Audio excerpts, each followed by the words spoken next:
by changing our perspective about things, by changing the way we are looking at things, we can bring a lot of changes in our lives.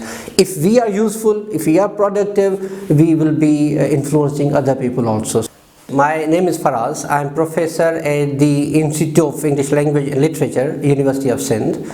Today I'll be sharing with you my life history. Maybe there'll be a few things to learn from it, not just from my success story, but maybe there'll be a few lessons that you can learn from my failure as well. I was born in Badr, Larkana. It's a small town. I got my early education from there. Up to 5th grade, and then I moved to Hyderabad. I got admission in 6th grade. From then on I've been studying here, but then for a brief period of time I went to England for my masters and for my PhD. So let me tell you how I was as a student. Now, as you already know, our schools as we started studying there were not that attractive or catchy, so I was always reluctant to go to school, as I'm sure many of you would be, and I used to bunk quite many classes as well. But somehow there was a spark of working hard and making my life better, because the kind of circumstances that I had, I could not afford them to be the way they were, so I wanted to change them. So the life was quite a happy story as a child. We had a wonderful house, family, education, quite loving family and all that. But then when I was in 5th grade, my father got paralyzed, and from then on life started declining from all perspectives, especially financially. So somehow, bit of luck and one of my uncle's help, we came here to Hyderabad, started attending schools here. But then, of course, the kind of circumstances that were offered to us, it wasn't possible to concentrate on my studies. Somehow I got interested in doing drawings, and my father, who was always supportive and helpful, he helped me in making me learn something from art. So he introduced me to a teacher. There I learned how to draw, and I was since quite passionate about it. I quite early on started working as an artist professionally. But then, as you know, society always doesn't give you positive feedback if you pursue your career as an artist, because we as a society are not financially established, and there aren't many success stories when it comes to artists. So I found it really difficult to make earn living and make my life through art. So then I got admission in English department. Now that's where my life changed altogether. But now it's not just that my life started changing right the moment I got admission here. Since I told you my early background wasn't that good in education, I faced huge challenges in focusing on studies, reading books, and doing something worthwhile.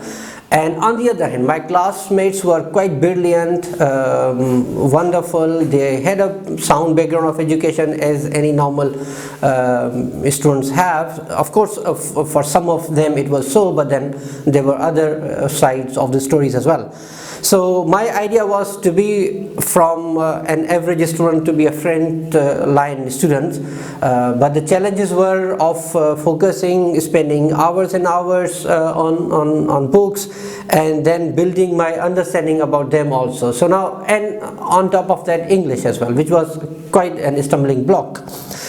Somehow, bit of a luck, my family background, my brother who was already here helped me out, and I was able to achieve within 1 or 2 years from an average student. I became a frontliner student, and by 3rd year I was able to do top. Now that was maybe a small thing that okay, everybody does top, what's a big deal about it? But then looking at my background, looking at my education, that was a huge achievement for me. And luckily, soon after my first degree, I got a job in a school, intermediate school, where I taught for about 8 months, and then from there I came to university, and from then on I've been attending this university. In 2005, I went to Islamabad, did job there for about 1.5 years, and then there came scholarship opportunities in here in Sindh University. I left the job, joined the university back, went for scholarship. Now let me tell you here, it might appear to be a wonderful story to get a scholarship and study abroad. It was a story which was filled with failures, and I would say that even to the extent of trauma maybe. Why? Because the kind of education that we have and the kind of education they were giving us, there was a huge difference between them. Here, the model of education that we were following was based on building a knowledge and understanding about things, what other people say. But there, we were supposed to create something or produce something from our side. Now, that wasn't something we were used to for all our 14 or 16 years of education. All that we were good at doing was telling, okay, this writer says that and that writer says that. Going beyond that wasn't something that we were trained for. So it was quite frustrating experience to study there abroad for first 1 year, and then it continued to be a problem for second year. Then somehow we got hold of European format of education, where you not only have to know what other people say, but then at the same time you are able to produce something from your side as well. So now that perhaps changed me completely. So I would say that after PhD, I emerged to be a completely different person professionally and of course personally as well, because during PhDs there were more of failures that we had to face, rejections that we had to face than there was acceptance. So all these failures of draft getting rejected, not being able to meet deadline, and of course financial issues were also there for some brief period of time, because we had to do one of the degrees, a master's from our own expenses. But then all these things made us stronger, perhaps a lot stronger than we would otherwise have been. Now let's come to talk about my professional. Now, since I told you I had a background in arts, that passion was still there. I needed to do something about it. I thought maybe when I'll retire from this job I'll start doing it, but somehow I got opportunity of going to China for 1.5 years. There I had sufficient time, so I thought instead of wasting my time socializing and meeting friends, it was the best opportunity for me to get into my passion, that was art. So I started doing it. Nowadays I'm doing it as well as a hobby. But now the thing that, what is it that we learn from this story? I think we could learn that there needs to be consistency in what you are doing, and hard work pays off no matter what. If you are doing hard work in any direction, it's art, it's English, or it's academics, it's publication, so there shouldn't be any compromise on working hard. And then you have to edit and tailor your life at so many occasions. Like for example, you need to be able to adjust in different kinds of lifestyle. So if you continue to be the same person that you were maybe 10 years before, and even after 10 years after, you continue to be the same person, you're not making any progress. So all these travels, experiences have taught me that after every other episode of travel, or same like reading books or all that, you need to emerge as a different person, number one. Number two, there is no, as I said earlier, there's no compromise on working hard. No matter what, you have to put consistently yourself in doing something that you believe in something. Now for youth, maybe they are the people who need all these things quite a lot. It's not just your beginning that might determine your future also. You may be somebody absolutely different in the beginning, but how you are making yourself to be something different, that counts a lot. I remember one of my friend told me, he was Pathan, he came to visit me. He's a successful businessman. He saw a guy selling vegetables on the cart and told me, Faraz, what I can understand from this cartman, if even after 20 years I see him selling vegetables, that won't be a success story.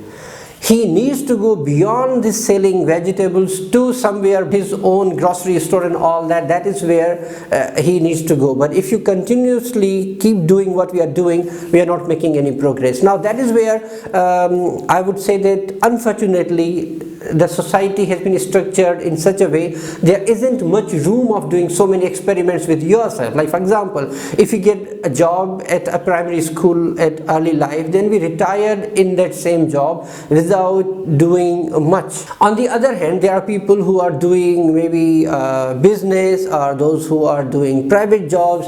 They have to put more efforts than people at government jobs too. So as a result, they have more of a success than perhaps somebody who would continuously doing the same job. I don't want to say that primary teachers don't change, or university teachers don't change, or government employees don't change, but what I'm trying to say is that there are more chances of not doing sufficient while being in the job. So my advice is explore your opportunities, think out of box, see what you can do with your life, do experiment, take some calculated risk as well. I wouldn't say that take all the risks that are there also. There are so many factors which stop us from taking many risks, but then do take calculated risks. And by calculated risk means you should understand what is the cost that you are able to pay.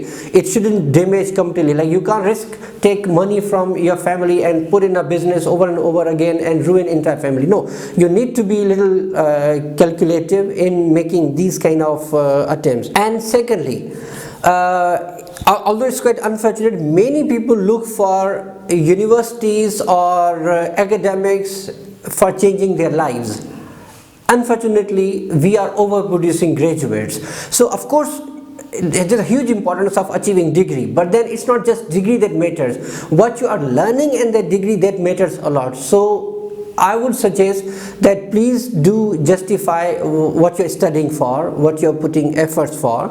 If it's physiology, if it's chemistry, then you need to understand all these things. That paper has become almost valueless these days in many ways.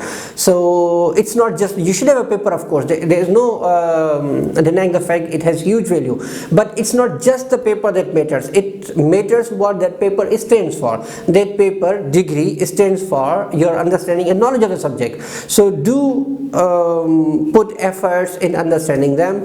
Be critical thinker. Do read a lot, because reading of course changes our perspective about things. Do read biographies as well. So I would suggest you to read biographies because they have a lot of lessons. Do read people's success story as well, but do not just look at success story as well. Do look at their failure stories as well.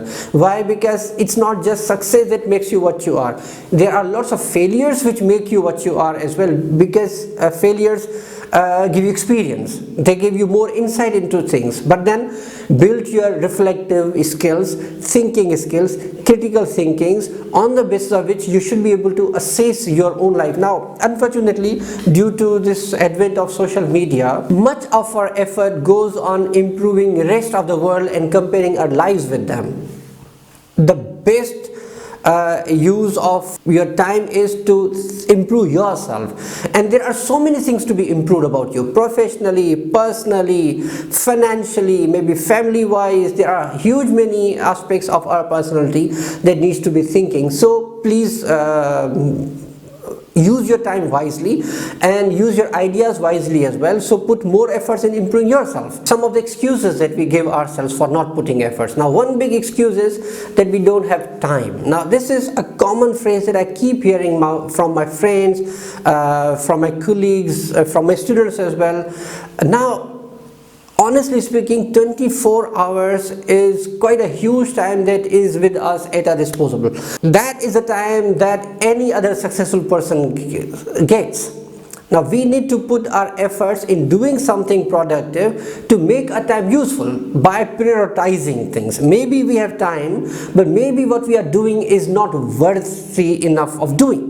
So maybe we should stop doing it and do something better. Another thing that I would suggest you, every day, maybe on regular basis, if not then at least on weekly basis, do reflect how you have been spending your time. Do think of how you have been doing. Is there anything that you need to learn from your mistakes? And do not underestimate your all living experiences, even if it's talking with friends, fights with friends, jealousy with your colleagues all around, or maybe your failures in sports and all that. These are the stories that can tell you a lot. You don't always have to look to other people to learn. You can learn a lot from yourself by thinking about your experiences. So convert that into something that can teach lessons, can give you experience, and do not underestimate yourself. We have thinking power, we have got capabilities. There are different kind of capabilities. Maybe my skills in one aspect of life are good, you'll have skills in other aspects of life better as well. So do not underestimate the things that you have, the skills that you have, or the talent that you have, and do not feel discouraged when people tell you, or even sometimes we ourselves tell that we are not worthy enough, our life is a failure. These kind of reminders, these kind of episodes will further discourage you. So think positively, convert your past experience into an asset. Learn from that and build something on the basis of that. And one last thing, never be scared of starting from zero or even from minus. Sometimes we have to start from, like a Chinese quotation says that even millions of counting starts from one. So sometimes counting may even start from minus, and then this is how gradually build. So first step is important, then there is second step, third step. Slowly and gradually you should get there, get somewhere for the success, because we all want to change our lives, make our living better, feel proud of ourselves also, and it's all possible. And by changing our perspective about things, by changing the way we are looking at things, we can bring a lot of changes in our lives. If we are useful, if we are productive, we will be influencing other people also. So that is my maybe humble request to you. Think positive, put some efforts, and try to be productive.